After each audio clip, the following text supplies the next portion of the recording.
Assalamualaikum warahmatullahi wabarakatuh. Video kali ini saya akan membahas tema tentang upaya hukum peninjauan kembali pada perkara perdata. Oke, langsung saja ya, kita lihat ya penjelasannya ya. Oke, kita awali dari dasar hukum, yaitu kita lihat dari dasar hukum peninjauan kembali, yaitu pasal 66 sampai dengan 77 Undang-Undang Nomor 14 Tahun 85, Junto Undang-Undang Nomor 5 Tahun 2004, Junto Undang-Undang Nomor 3 Tahun 2009 tentang Mahkamah Agung.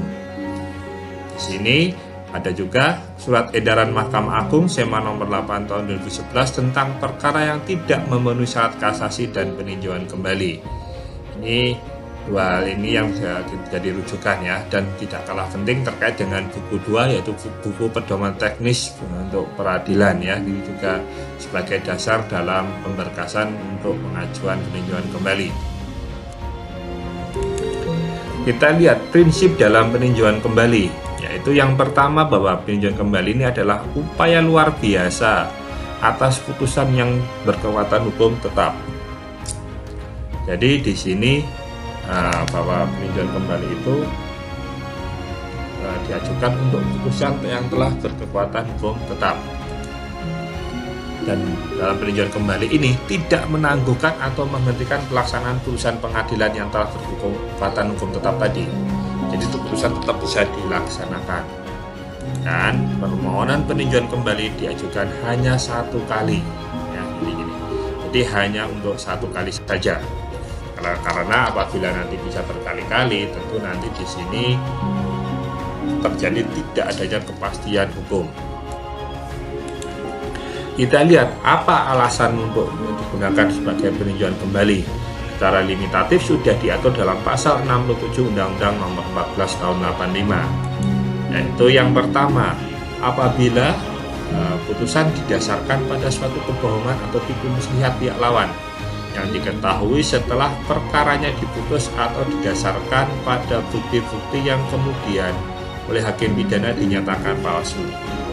Jadi di sini ada suatu kebohongan atau tipu muslihat atau ada bukti palsu ya. Dan ini hal tersebut sudah ada putusannya dari perkara pidananya. Ini bisa dijadikan untuk mengajukan upaya hukum peninjauan kembali.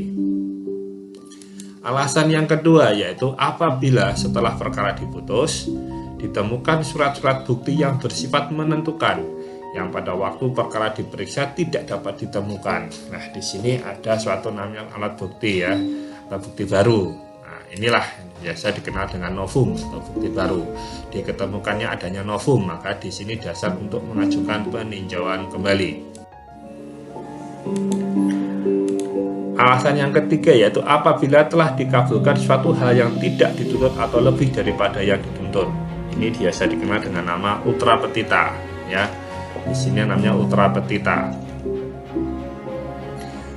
Yang keempat, apabila mengenai suatu bagian dari tuntutan belum diputus tanpa dipertimbangkan sebab-sebabnya. Jadi di sini ada tuntutan tapi belum diputus, belum dipertimbangkan. Nah, apakah ditolak atau dikabulkan tidak jelas. Ya, ini juga bisa dimintakan untuk mengajukan peninjauan kembali.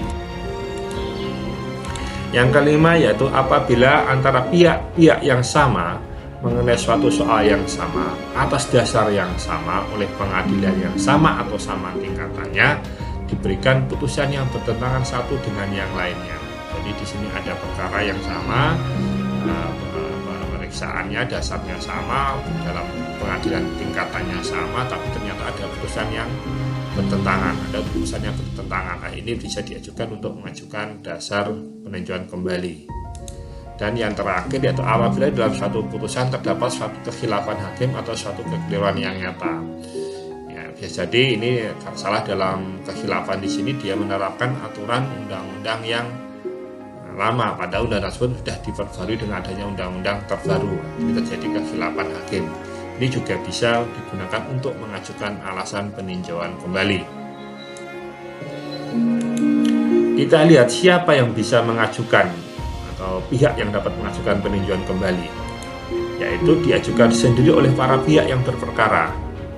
Apabila pihak perkara tersebut sudah meninggal, maka ahli warisnya bisa mengajukannya, atau seorang kuasa hukum diwakili oleh orang lain atau kuasa hukum yang mendapat kuasa dari para pihak yang berperkara atau ahli warisnya tadi. Apabila selama proses peninjauan kembali ini pemohon meninggal dunia, ini pihak prinsipal ini ya atau ahli warisnya yang meninggal dunia, maka permohonan tersebut dapat dilanjutkan oleh ahli warisnya. Jadi pemohon para pihak atau ahli waris tadi meninggal, ini juga masih bisa dilanjutkan oleh ahli warisnya, begitu maksudnya. Ini sebetulnya dia dalam ketentuan pasal 68 Undang-Undang 14 tahun 1985. Sekarang kita lihat tenggang waktu mengajukan peninjauan kembali, yaitu dihitung selama 180 hari. Namun di sini ada perbedaan terkait penghitungan, yaitu kapan dimulainya. Tiap alasan dalam mengajukan PK itu berbeda-beda. Yaitu kita lihat yang pertama terkait dengan alasan huruf A, yaitu apabila putusan dasarnya kebohongan atau ada tipu muslihat atau adanya bukti yang palsu yang sudah ada putusan pidananya. Ini dihitung mulai sejak diketahui kebohongan atau tipu muslihat atau sejak putusan hakim pidana memperoleh kekuatan hukum tetap dan telah diberitahukan kepada para pihak yang berperkara. Jadi putusan pidana yang menyatakan bohong atau tipu muslihat atau palsu tadi, inilah menjadi dasar ya, sejak itu kekuatan hukum tetap dihitung 180 harinya. Ya kira-kira 6 bulan ya begitu. Sekarang untuk tenggang waktu alasan huruf B, yaitu sebagaimana ya ditemukan bukti baru atau novum ya. Nah, di sini dihitung mulai sejak ditemukan surat bukti, yaitu hari serta tanggal ditemukan harus dinyatakan nanti di tanggal sumpah, di bawah sumpah dan disahkan oleh pejabat yang berwenang. Jadi kapan menemukan bukti tadi, tanggalnya di bawah sumpah dan disitu dihitung selama 180 hari. Masih tenggang waktu atau tidak? Terkait dengan alasan huruf C, D, dan F, yaitu selain alasan adanya kebohongan dan adanya novum atau bukti baru, yaitu dihitung mulai sejak putusan memperoleh kekuatan hukum tetap dan telah diberitahukan kepada pihak yang berperkara. Huruf C tadi terkait dengan adanya ultra petita. Huruf D terkait dengan adanya tuntutan yang belum dipertimbangkan ya, dan yang F terkait dengan adanya kekeliruan atau kekhilafan hakim. Nah, ini dimulai sejak putusan itu berkekuatan hukum tetap, maka dihitung selama 180 hari. Dan yang terakhir yaitu tenggang waktu terakhir setelah huruf E, yaitu terkait dengan putusan yang saling bertentangan. Ini dihitung mulai sejak putusan yang terakhir dan bertentangan itu mulai kekuatan hukum tetap dan telah diberitahukan pada pihak. Jadi putusan yang bertentangan tadi dihitung mulainya kapan? Yaitu sejak putusan itu bertentangan, maka disitulah dihitung 180 harinya. Kita lihat novum sebagai alasan PK itu didasarkan pada surat edaran Panitera nomor 2590 PAN HK garis 01/9/2017 tanggal 28 September 2017 ini bahwa dalam penyelenggaraan pengambilan sumpah tidak perlu dilakukan dalam sebuah persidangan. Karena sebelumnya ini bahwa dalam mengambil sumpah terhadap novum ini dilakukan oleh hakim dalam suatu persidangan. Nah, di sini tidak perlu dalam persidangan. Jadi, namun di sini pengadilan wajib membuat berita acara penyumpahan tersebut dan selanjutnya wajib dikirim ke Mahkamah Agung ya. Jadi di sini tetap pengambilannya sumpah wajib, tetapi tidak harus di dalam persidangan ya.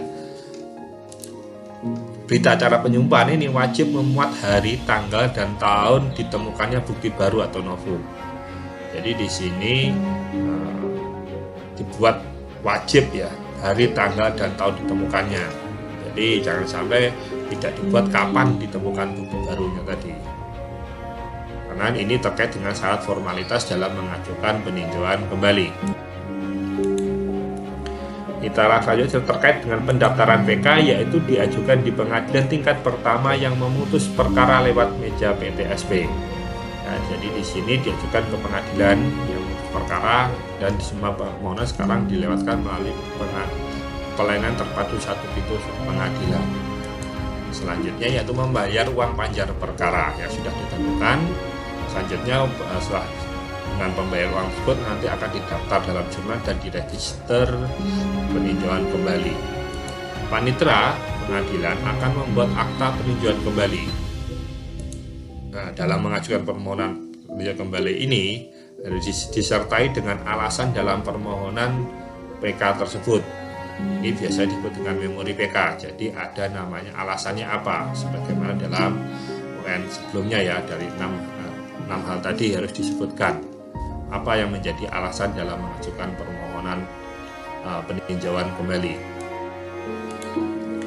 Pemohon PK yang tidak bisa baca tulis, pemohon akan menguraikan permohonan secara lisan di hadapan Ketua Pengadilan Negeri yang memutus perkara dalam tingkat pertama, atau di hadapan hakim yang ditunjuk oleh Ketua Pengadilan yang akan membuat catatan tentang permohonan tersebut. Catatan permohonan tersebut ini nanti akan diberitahukan kepada pihak termohon peninjauan kembali.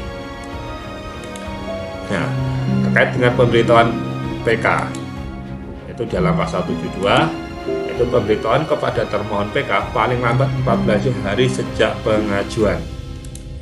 Jika PK diajukan karena adanya kebohongan atau bukti baru, termohon PK memiliki waktu 30 hari untuk mengirim jawaban atas PK tersebut. Jadi diberi kesempatan untuk membuat memori kontra memori PK ya gitu. Ini untuk termohon ya. Jika alasan PK yang lain, yaitu bukan karena ada kebohongan atau novum untuk bukti baru, pemberitahuan PK ini hanya untuk diketahui oleh pihak lawan. Jadi pihak lawan untuk memberikan pengetahuan kepada pihak lawan jika ada upaya hukum PK. Namun jika pihak lawan tetap mengajukan jawaban, juga akan diterima oleh pengadilan.